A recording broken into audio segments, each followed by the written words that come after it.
les chatouilles au pied avec de l'ail. Non, non, non, non, non. Pas de l'obélix sans zizi. Non, Léontine, pas le pieu dans le cœur. Monsieur, réveillez-vous, il est 19h.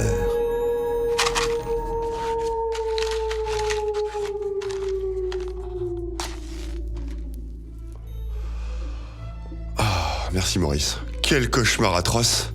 Tenez un verre de sang frais de chèvre avec du bourbon. Oui, voilà, vous avez compris, je suis un vampire. Je me suis fait mordre dans les années 1870 au Guatemala. Je vous raconterai ma transformation plus tard. Cependant, j'ai une malédiction. Je ne peux me nourrir que de sang de gens complètement ivres ou avec du sang coupé avec de l'alcool. Le sang sobre me donne des nausées et des ballonnements. Et je ne prends pas beaucoup de sang chez mes victimes, elles peuvent se remettre très vite. Mis à part si je déteste la victime, et là je peux aller beaucoup plus loin. Et j'ai aussi les désavantages classiques des vampires. Lumière du jour, crucifix, eau bénite, ail, pas de reflet dans le miroir. Par contre, la métamorphose en chauve-souris est une fable. Se transformer en animal, n'importe quoi. Pourquoi pas en bourricot, en canus lupus, en méduse? Ou en objet pendant qu'on y est? En porte-fenêtre, en cabinet. N'importe quoi, les gens sont crédules et croient tout ce qu'on leur raconte. En revanche, j'ai quand même des avantages. Vie éternelle, sens aiguisé, pouvoir d'hypnose et de séduction. Bien que pour la séduction, j'en avais pas vraiment besoin. Monsieur, pour la séduction, comment dire? Bah quoi? Non mais monsieur n'est pas très beau. Vous êtes même plutôt disgracieux. Avec votre mine blafarde et vos traits grossiers... Bah vous êtes marrant, je peux pas me voir dans le miroir. Ce n'est pas vraiment cela le problème. Et votre haleine de cadavre? Maurice est bien entendu au courant depuis des années que je suis un vampire. Et comment dire, il a pas trop de filtres. Ça a ses avantages et ses inconvénients. Je sors de mon cercueil et je m'habille.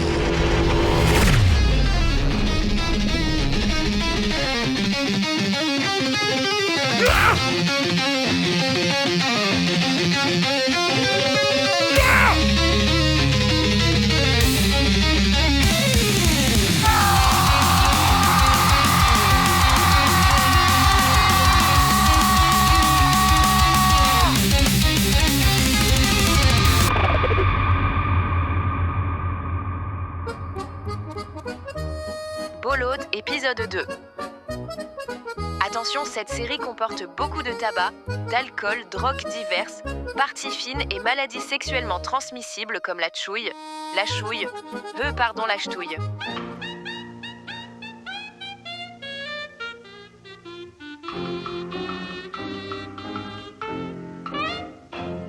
Cela fait plus de 3 nuits que votre fille Nicotine n'est pas rentrée.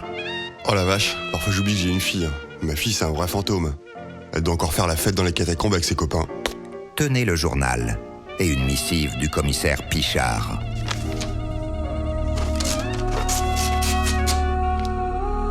Sur les 8 scènes de crime attribuées au bourreau solitaire, ils ont retrouvé 8 petits crucifix en argent, tous identiques, avec les initiales LG au dos. Pour la police, pas de lien entre les victimes. Un meurtre tous les soirs depuis 8 jours. Donc le tueur devrait encore frapper ce soir. Ah, et la liste des victimes. 5 hommes et 3 femmes, je connais tous ces noms de près ou de loin. Tous des nobles. J'ai une intuition, mais le meurtre d'Archibald ne colle pas.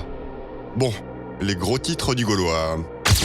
Le bourreau solitaire encore frappé. Le président Gaston Doumergue et le préfet de Paris Alfred Morin mettent en œuvre tous les moyens policiers disponibles pour retrouver l'assassin.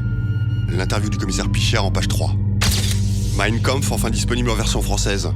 Maurice, vous m'achèterez le livre de ce petit allemand rigolo? Achtung, ihr Sapon, ist dry, aïe aïe aïe. Il est trop marrant ce petit excité, il doit être trop drôle, avec ses petits bras là, tac tac tac tac tac. Muskatnuss, Herr Müller. Je vais me barrer. Sur ce, je vais au Ramondin, et à la fermeture du cabaret, je passerai au Louvre. J'irai rendre visite au roi des vampires de Paris, Bolode. Il a plus de 300 ans. Oh, le vieux pépère. Il habite au Louvre. C'est le directeur du musée. Le roi Bolode pourra vérifier mon intuition, il aura peut-être une autre piste pour ses crimes. Maurice, appelez le roi Bolode, pour lui dire que je passerai demain matin vers 6h.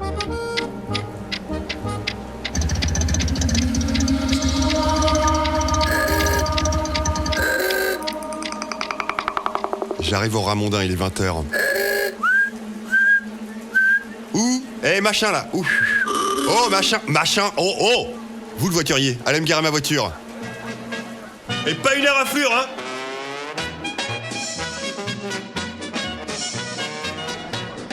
Le cabaret est plein à craquer. Sûrement la curiosité morbide de la mort d'Archibald. Bon, je vais aller sucer quelques bites. Bonjour, monsieur le préfet. Oh, vous êtes tout en beauté ce soir. Je pense pas un mot, on dirait un gros facochère avec une gabardine. Toujours pas de piste pour le bureau solitaire?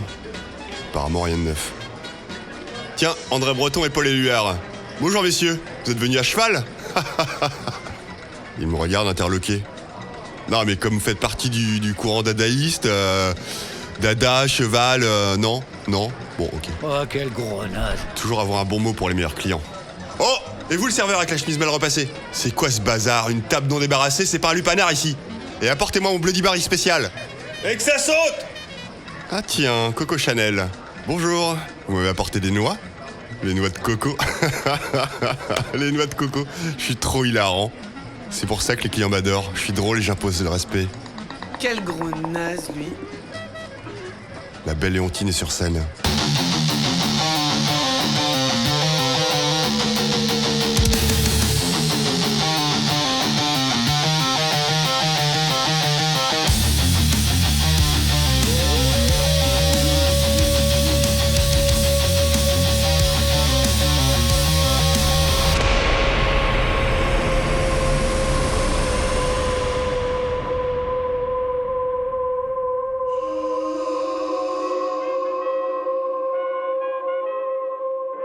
Bon, je suis dans le bureau d'Archibald pour gérer le quotidien. Son bureau a été nettoyé. Show must goes on, comme disent les roast beef. Le spectacle doit... Ouais, j'en sais rien en fait. Le cabaret est ouvert de 17h à 6h du matin. Le jour, c'est le directeur adjoint qui gère le cabaret. Et désormais, je vais gérer la nuit. Le bureau est tout reluisant, comme s'il ne s'était rien passé.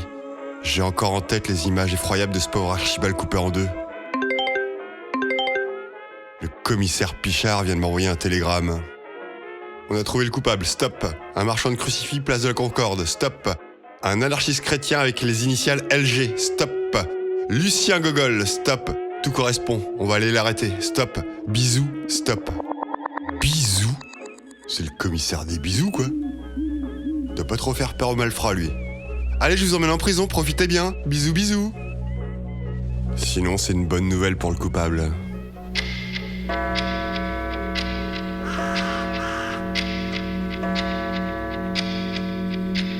3h du matin.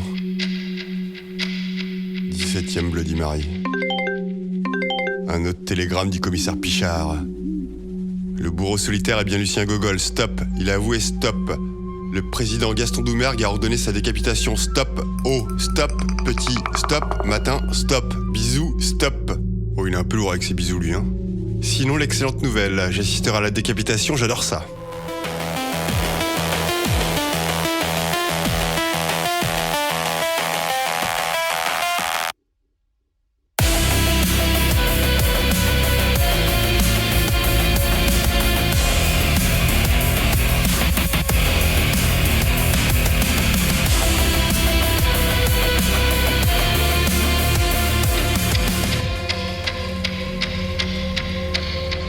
Du matin, j'ai fermé le Ramondin. L'enterrement d'Archibald aura lieu ce soir, de nuit au cimetière du Père-Lachaise. Finalement, plus besoin d'aller voir le roi Bolode. Mais bon, je vais quand même lui faire une petite visite de courtoisie. Ça fait un petit bout de temps que j'ai pas vu le vieux pépère. Faut que je lui ramène un présent. Du sang de jeune femme ivre devrait faire l'affaire.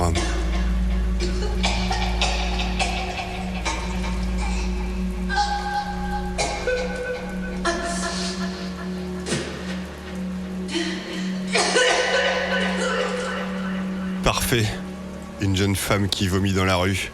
Mademoiselle, vous êtes aussi belle qu'un corbeau royal qui mange une charogne. Je l'hypnotise et je lui plante mes crocs dans le cou.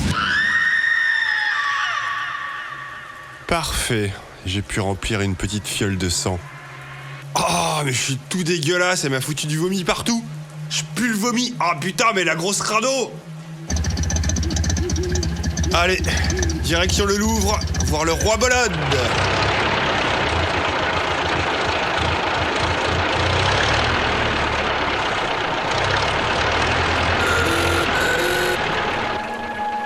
Arrivé au Louvre. Je mettrais bien une pyramide en verre dans cette cour, à la place de ce vieux parking. Mais bon, mes idées sont trop modernes. Ou trop nul. Ah, Maurice, à chaque fois je me fais avoir. J'oublie que vous êtes là. Je me gare devant la porte d'entrée gardée par 2 molosses. Bonjour messieurs, je viens voir le directeur Bolode.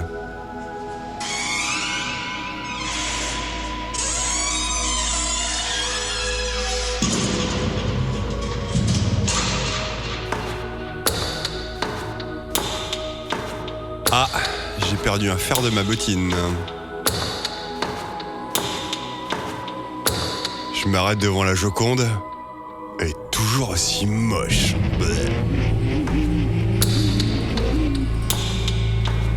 Je monte au premier étage.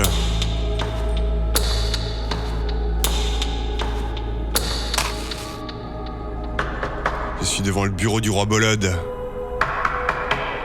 Ouh, roi Bolode! Mon bon roi, sa majesté, c'est moi le baron du sapin. Je vous ai ramené du sang de jeune femme alcoolisée. Du 1898. Roi Bolode, c'est le baron du sapin. Le tocard. Oh, Maurice, un peu de respect, hein. Qui pue le vomi. Oh, putain, j'en ai marre de vous. Roi Bolode!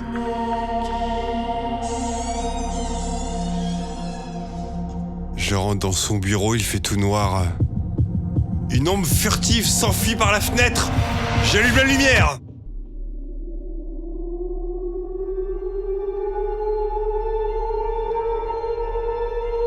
Un film radiophonique réalisé par Étienne Boulard, musique originale Sylvie Verru, montage René Lamouche et avec Michel Carbouchy dans le rôle d'Edgar Sapin.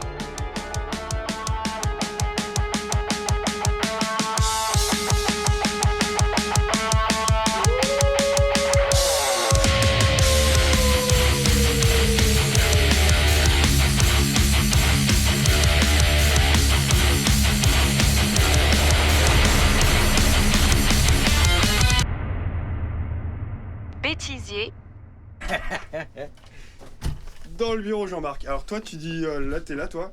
Quel gros naze. Quel plouc, t'es un peu avec des dents. Ouais. Vas-y, quel gros naze. Oh, quel gros naze. Quel plouc. Quel plouc. Allez, encore, quel gros naze. Quel gros naze. Ça fait du bien, hein, d'insulter. Hein. Ouais, mais quel Ah, plouc. Ah, ça te fait du bien de m'insulter, hein. Mais quel gros naze. Basta, moi, c'est Oh, pas maintenant. ce plouc.